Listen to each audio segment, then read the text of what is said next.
carica la testa con tanti ordini, la innalza con tante costruzioni, da apparire un'altra donna. Così Giovenale parla delle acconciature del suo tempo.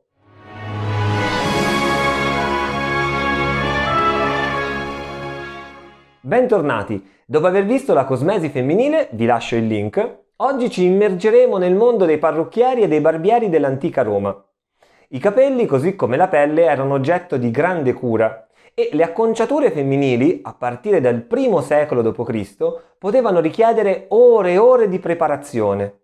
Le parrucchiere, dette ornatrices, assistevano le donne durante queste lunghe sedute e potevano essere di condizione libera o servile. Sul banco avremmo visto una serie di strumenti non molto diversi da quelli attuali e quindi ecco che possiamo notare degli spilloni per capelli, dei nastri, delle forcine oppure delle forbici. Certo, le forbici erano leggermente meno precise di quelle moderne ed anche sicuramente più scomode da utilizzare per la mancanza del perno centrale e degli anelli per l'impugnatura. Esistevano già le tinture per capelli. L'henna o henné era largamente impiegato per ottenere una colorazione tendente al rosso, mentre Tertulliano ci dice che lo zafferano era invece utilizzato per il colore biondo. Da Plinio il Vecchio poi veniamo a conoscenza di una ricetta per ottenere un sapo, cioè una crema, una lozione da applicare sui capelli a base di ceneri di faggio e grasso animale, il tutto ancora una volta per avere capelli color rosso.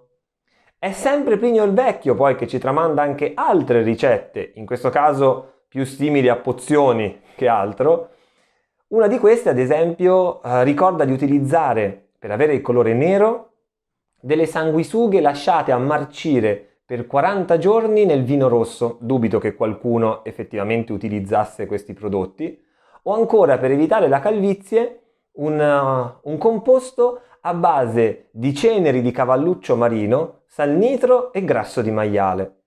Alcune colorazioni, come l'arancione o l'azzurro, erano ritenute poco adatte a donne rispettabili, e questo perché si trattava di colori molto accesi, appariscenti, che sicuramente erano invece più idonei, secondo la mentalità dell'epoca, per donne di bassa estrazione sociale o per le prostitute.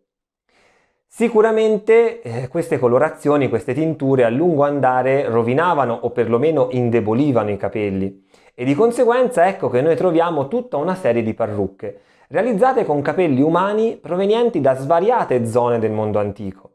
E così le parrucche bionde arrivavano direttamente dalla Germania, mentre quelle più scure, castanee o nere, dalle zone orientali. Le parrucche più costose in assoluto però erano quelle fatte con capelli neri che venivano direttamente dall'India. Avremmo poi visto anche trecce finte o extension. La schiuma dei catti infiamma le chiome teutoniche. Potrai essere più elegante con i capelli delle prigioniere. Le acconciature variavano a seconda della moda del periodo, moda che veniva dettata dalla figura di riferimento del mondo femminile, e cioè l'imperatrice. Ed è così che noi siamo proprio in grado di ricostruire una storia delle acconciature antiche e possiamo veramente sbizzarrirci in questo caso. Troviamo acconciature più modeste, come questa, con una crocchia e una treccia tirata all'indietro sulla fronte, che ricorda i capelli di Livia, la moglie di Augusto, o di Ottavia, la sorella di Augusto. Con il passare del tempo, le forme diventano però sempre più complesse, come in questo caso. Siamo in età traianea. Marciana, la sorella di Traiano, porta un'acconciatura monumentale, composta da più livelli, per ricordare un diadema, cioè una sorta di corona. Questa donna, invece, segue la moda dettata dalla moglie di Marco Aurelio, con capelli ondulati che incorniciano il volto. Per i riccioli, le donne romane ricorrono ad un apposito strumento, il calamistrum, un cilindro, possiamo definirlo in questo modo, di ferro, riscaldato in un braciere per arricciare le chiome. Per gli uomini le acconciature erano molto più semplici e ancora una volta erano dettate dal gusto dell'imperatore. Il barbiere era detto tonsor. Il più delle volte un barbiere privato era uno schiavo di famiglia, ma chi non poteva permettersi questo lusso doveva ricorrere alle tonstrine, cioè il corrispettivo dei moderni negozi. La bottega di un barbiere era molto spesso un luogo rustico, quindi avremmo trovato una o più panche per gli ospiti e poi gli sgabelli dove si sedeva chi doveva essere servito. Il barbiere metteva un panno, detto mappa, addosso al cliente, oppure una specie di grande accappatoio che prendeva il nome di involucrum. Come possiamo immaginare, questi luoghi erano ricchi di chiacchiere, pettegolezzi e notizie, soprattutto le ultime notizie in ambito magari sportivo, militare o politico. Il taglio dei capelli non sempre risultava perfetto e questo l'abbiamo visto anche a causa della tipologia di forbici. Ma la cosa che turbava maggiormente gli uomini romani era proprio la calvizie. Parrucchini e tupè potevano risolvere in parte il problema.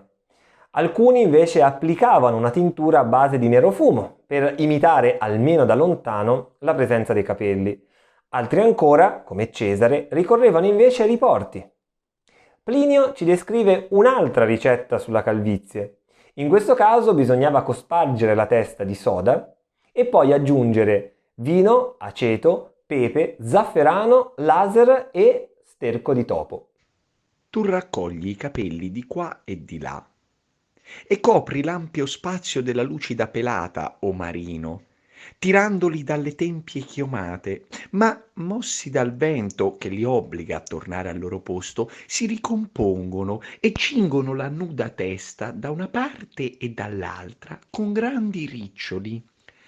Vuoi semplicemente confessare la tua età? Niente è più vergognoso di un calvo con i capelli. E per la barba? La prima rasatura era una vera e propria cerimonia che prendeva il nome di deposizio barbe. La barba appena tagliata veniva infatti conservata o addirittura consacrata agli dei. Sicuramente farsi la barba in epoca romana non era un momento piacevole e questo a causa degli strumenti che venivano utilizzati.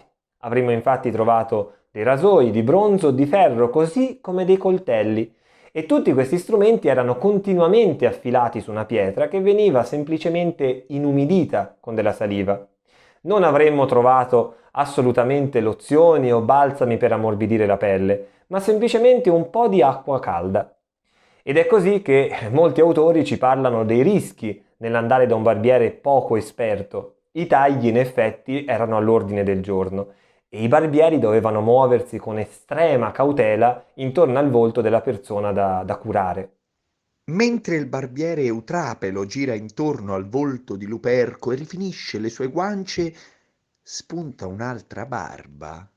Lo stesso Plinio ci riporta ad esempio la ricetta per una pomata da applicare sui tagli al volto. Questa crema era a base di ragnatele, aceto e olio.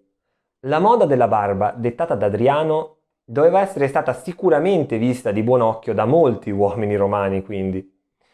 Alcuni barbieri poi, grazie alla loro abilità, erano diventati dei veri e propri artisti a tutti gli effetti e quindi misero da parte delle enormi somme, diventando uomini estremamente ricchi nella società romana. Anche questo percorso alla scoperta delle capigliature antiche è giunto al termine.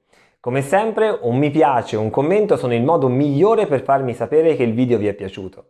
Io vi saluto e vi do appuntamento al prossimo video. Arrivederci!